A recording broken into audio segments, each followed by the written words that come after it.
50 metre पर second square, तो ये भी कितना आ गया यार, 50 किलोग्राम मीटर पर सेकंड स्क्वायर। नहीं यार, तो यार आदमी किसी भी बॉडी लगे, मास और एक्सेलरेशन प्रोडक्ट हमेशा एक जैसा है अगर वो पूरी ताकत लगाता है ना।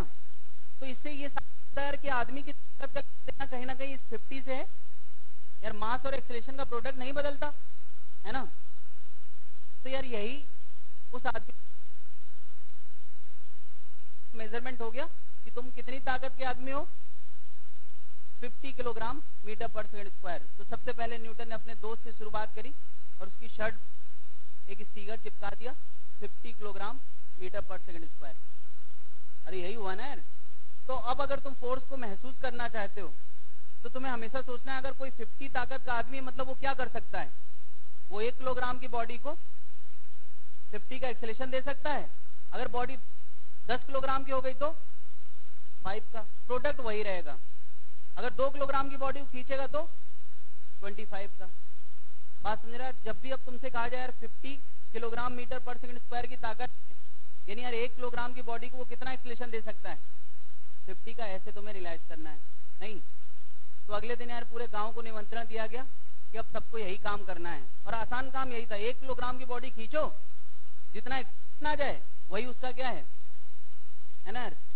पूरे गांव के लोग इकट्ठे हुए और एक एक करके 1 किलोग्राम की बॉडी को खींचते थे, एक्सेलेरेशन न्यूटन दर्ज करता था, जितना एक्सेलेरेशन आ गया तो बुलाता था, पीछे स्टिकर चिपका देता था। पूरे गांव भर की शर्टों में स्टिकर लग गए और विजेता घोषित कर दिया गया।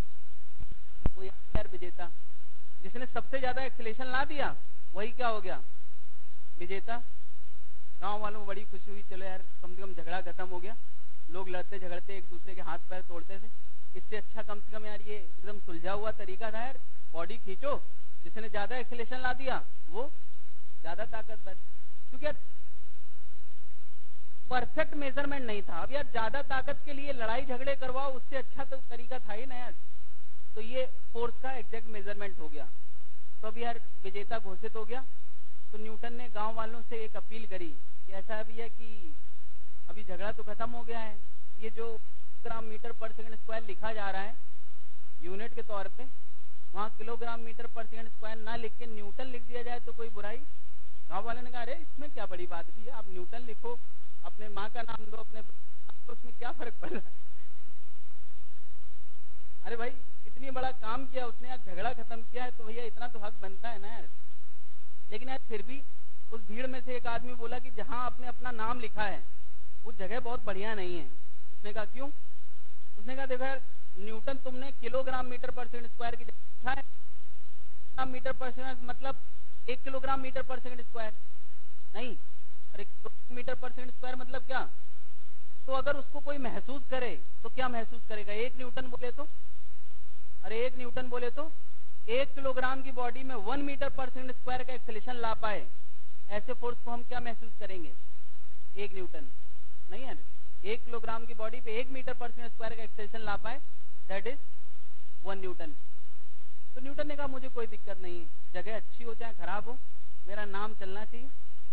फायदेमंद था यार, आज तक नाम उसका चल रहा है कि नहीं। तो ये कहानी है। और उसके बाद यार न्यूटन धीरे धीरे फेमस होने लगे और फिर क्लियर है।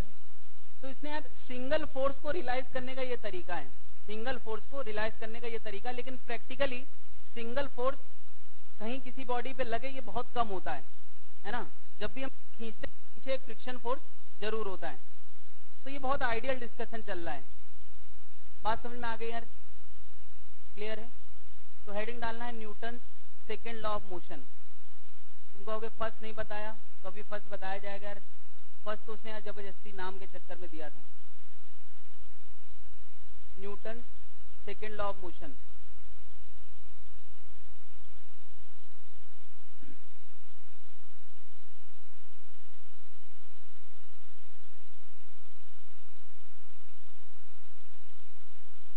Newton's second law of motion.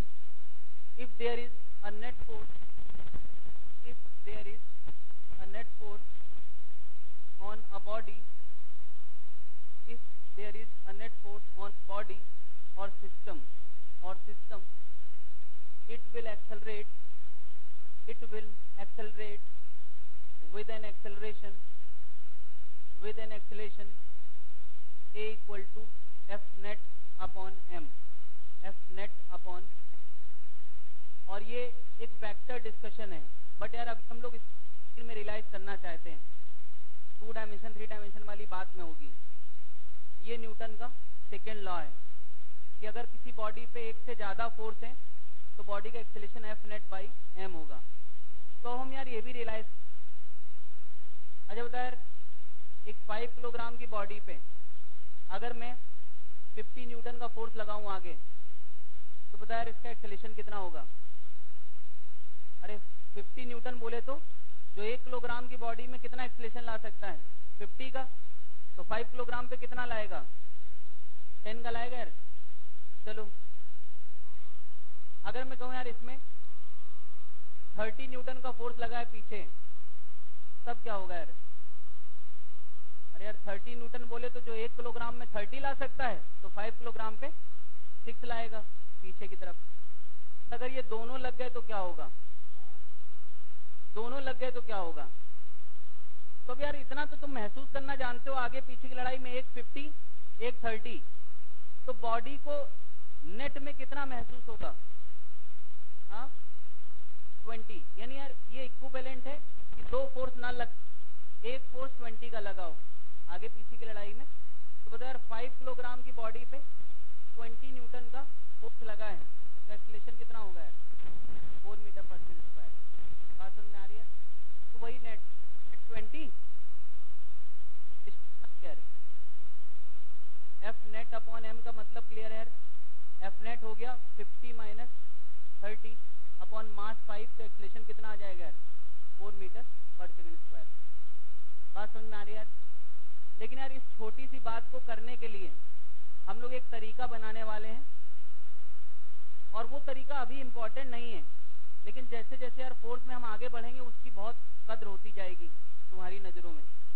तो अभी यार तुम्हें केवल आंख बंद करके फॉलो करना है, ये बहस नहीं करना कि सर ये बात तो हम ऐसे ही सोच पा रहे हैं, सर फालतू में फ्री बॉडी डायग्राम बना रहे हैं। तो इसको हम लोग फ्री बॉडी डायग्राम बोलने वाले हैं।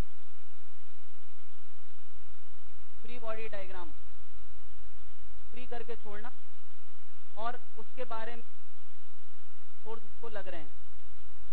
यार ये 5 किलोग्राम की बॉडी है, और अभी तक हम जितनी बात जानते हैं उसके हिसाब से आगे कितना फोर्स है यार? 50 न्यूटन। यार बॉडी को बहुत छोटा दिखाते हैं ताकि हम केवल फोर्स पे ध्यान दे पाएं। बॉडी बड़ी दिखेगी तो थोड़ा दिमाग चकराएगा। और पीछे कितना